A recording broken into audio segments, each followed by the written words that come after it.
రావాల్సిన వారు చాలా మంది ఉన్నారు కాబట్టి ఇంకా బయట ఉంటున్నారు. వారందరూ కూడా చక్కగా వచ్చి చక్కటి దేవుని మాటలు ప్రియులారా వినాలి. ఎందుకంటే వాక్యము ప్రతి మనిషిని కూడా ఏం చేస్తుంది అని అంటే బ్రతికిస్తూ ఉంటుంది, బాధలలో అది నెమ్మది అనేది అనుగ్రహిస్తూ ఉంటుంది. కాబట్టి ఈ లోకములో ఏదైనా మంచిది అనేది ఉందంటే అది కేవలం ప్రభు సన్నిధే. కాబట్టి ప్రియులారా, బిడ్డలు వారు, చిన్నపిల్లలు, పెద్దవారు అందరూ కూడా ఈ యొక్క మీ కొరకు వేసిన ఈ కుర్చీల్లో అందరూ కూడా ఆశీనులు అవ్వాలని ప్రభు పేరిట మనం చేస్తూ దేవుని యొక్క దివ్య వాక్యాన్ని ప్రియులారా ధ్యానించుకుందాం.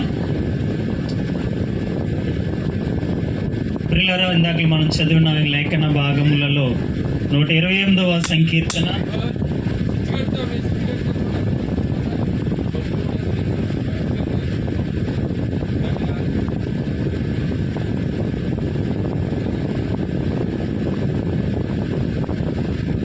ప్రియులారా బైబిల్ గ్రంథం ప్రతి ఒక్కరి చేతిలో తెచ్చిన ప్రతి ఒక్కరు కూడా లేఖన భాగాల్ని ధ్యానం చేసుకుందాం.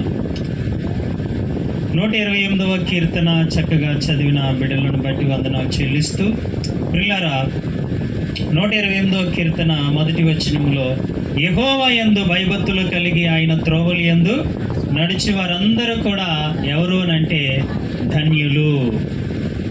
చూడండి ఎంత చక్కగా ఇక్కడ వాక్య భాగము మనకి చెప్పబడుతుంది అని అంటే, దేవుడిచ్చిన ఈ గర్భఫలాలు ఏంటి.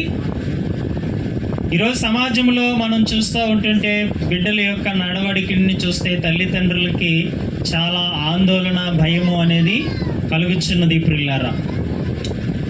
అయితే దేవుని వాక్యం ఏమని చెబుతుంది అనేది మనం ఆలోచన చేస్తే ప్రియులారా, ఏంటి అదే 119వ కీర్తన ప్రతి ఒక్కరు కూడా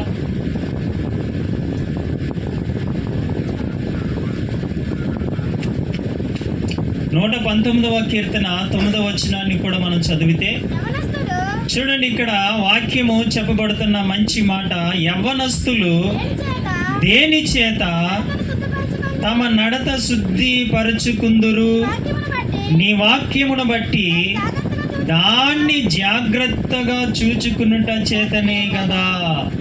ఎంత మంచి మాట అండి నిజంగా. అంటే దేవుడిచ్చిన ఈ గర్భఫలాలు ప్రియులారా, వారిని దేని చేత మనం నడిపించాలి, దేని చేత వారిని ప్రియులారా ప్రతిరోజు వారికి ఎక్స్ప్లెయిన్ చేయాలని అంటే దేవుని యొక్క దివ్యమైన వాక్యము చేతనే వారిని మనం ఏం చేయాలంట, పెంచాలి. తల్లి దగ్గర ఎలాగైతే చిన్నప్పటి నుంచి స్తన్యపానము అనేది వారు తీసుకుంటారో, దానితో పాటు పిల్లలకి ఇవ్వాల్సిన ఇంకొక బలమైన ఆహారము ఏమిటి అని అంటే ప్రియులారా, అదే దేవుని యొక్క వాక్యము.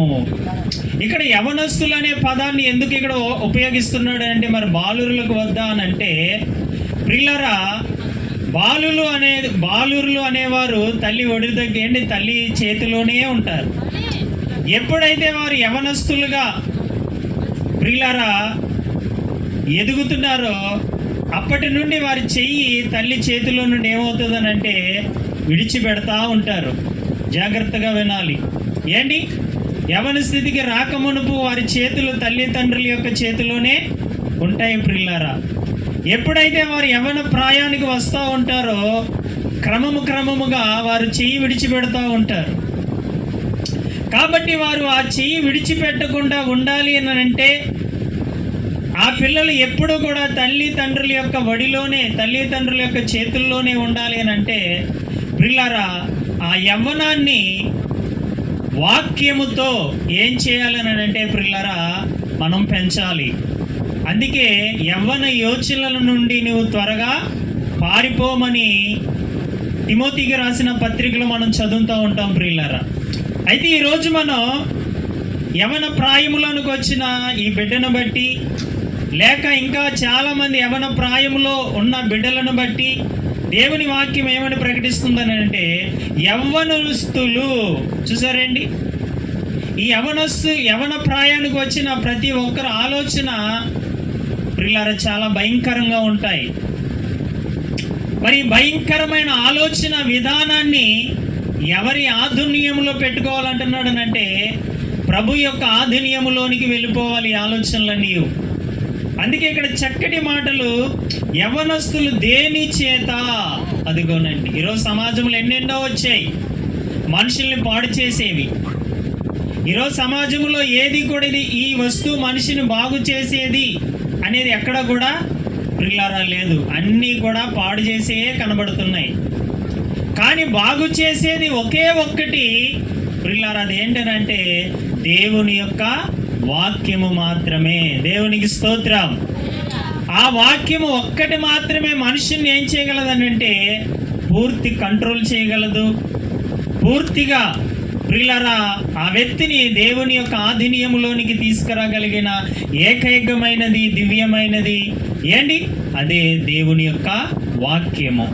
ఆ వాక్యములో ఈరోజు ప్రియులారా తల్లిదండ్రులుగా ఉన్నవారు కానీ, తల్లిదండ్రుల కంటే ఇంకా పెద్దవారుగా ఉన్నవారు కానీ అందరూ కలిసి మన పిల్లల్ని ఎందులో పెంచాలి అనే ఆలోచన చేస్తే దేవుని యొక్క వాక్యములోనే వారిని పెంచాలి.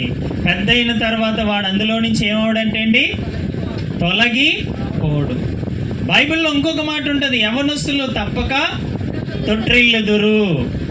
ఎందుకు తొట్టిల్లుతున్నారు? వాక్యము లేక. వాక్యము లేకపోతే ఎవడైనా తొట్టిల్లిపోతారు ఏంటి. అందుకే వాక్యం ఏమని చెప్తుందని అంటే యవ్వనస్తులు తొట్టిల్లిపోతారు కాబట్టి మరి వారు తొట్టిల్లపాటుగా ఉండకుండా ఉండాలి అని అంటే వారిని ఏం చేయాలని అంటే ప్రియులారా దేవుడి సన్నిధికి నడిపించాలి. దైవజనులు సమక్షములో వారిని ఏం చేయాలని అంటే ప్రియులారా కూర్చుని పెట్టాలి. అందుకే పరమగీతములో 1వ అధ్యాయాన్ని ఒకసారి చదువుదాం.